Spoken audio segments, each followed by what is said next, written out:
Hi guys! So it is that time of year again when a bunch of new people get sent to Japan to do an amazing job in incredible places. If that's you, congratulations. You must be so excited and so proud of yourselves, and you have every reason to be. However, I know you're probably also pretty nervous. I know I definitely was. And that's what I wanted to address today. So I wanted to tell you some things that I would have liked to know before arriving, and also share with you some of the things that I think make a great English teacher here. Of course, I'm no expert. I can only speak from my own experience, but I hope that I can at least be a little helpful to you. Congratulations again, and let's get started. Let's start with qualities that I have found most valuable since arriving here. The first one would definitely be adaptability.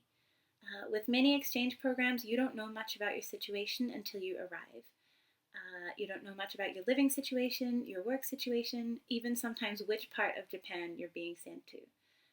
So you might end up in a one-room apartment teaching senior high school kids, or you might end up in a big house in the countryside teaching at a high school with only 20 students total. You just don't know. So I think the easiest way to combat this is to try to go in with as few expectations as possible. Within reason, just try to go with whatever happens and be happy with it. There is always good to be found somewhere, right?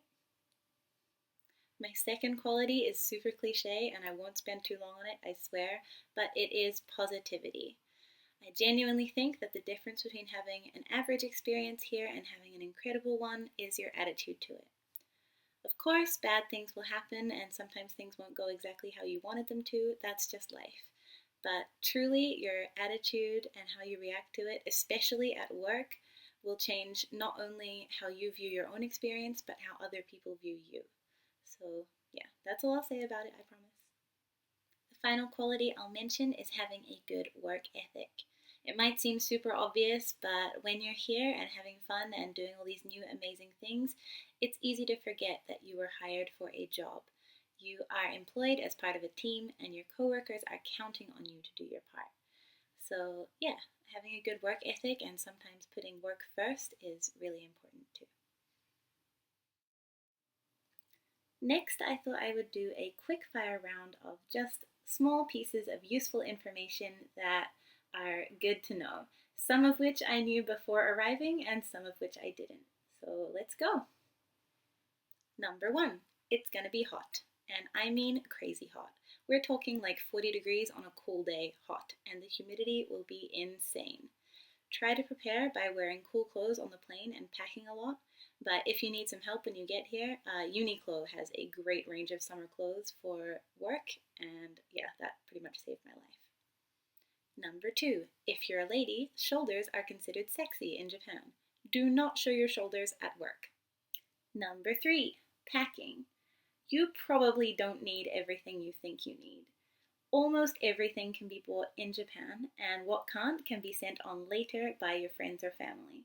Try to minimize the luggage that you'll have to haul around by bringing only what's going to be immediately useful to you.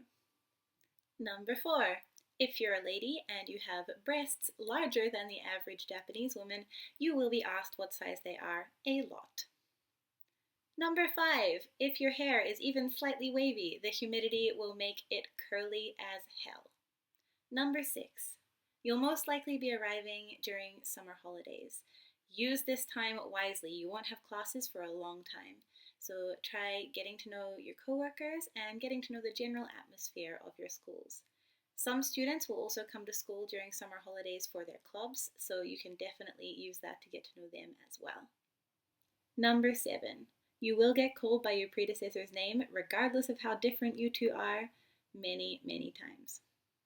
Number eight, in the Japanese workplace, saying good morning to everyone is very important. If you don't do it, it's perceived as rude, even though you probably didn't know that you were supposed to. So definitely make a point of saying good morning to absolutely everyone in the office whenever you can. I think that's about it for the quickfire round, but as a final note, I wanted to mention something.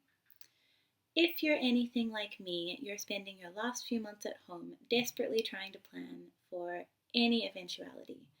and that's just not possible. You won't be able to plan for everything, and I think that's something it's really important to accept. So plan for what you can and try and accept the rest. Don't stress too much about it because you have a few more months at home, and the most important thing right now is to spend time in your home with your friends and family. You will miss them when you're gone, so it's really important to make those last few months count. Um, I know that sounds really preachy, I'm sorry. Okay, I think that's about it for this video. I feel like I rambled a lot, so I'm sorry about that. But I hope that it was at least a little bit helpful to you. If I missed anything out or if you want more specific answers, feel free to ask me questions in the comments below. But apart from that, congratulations again, and thank you very much for watching. Bye!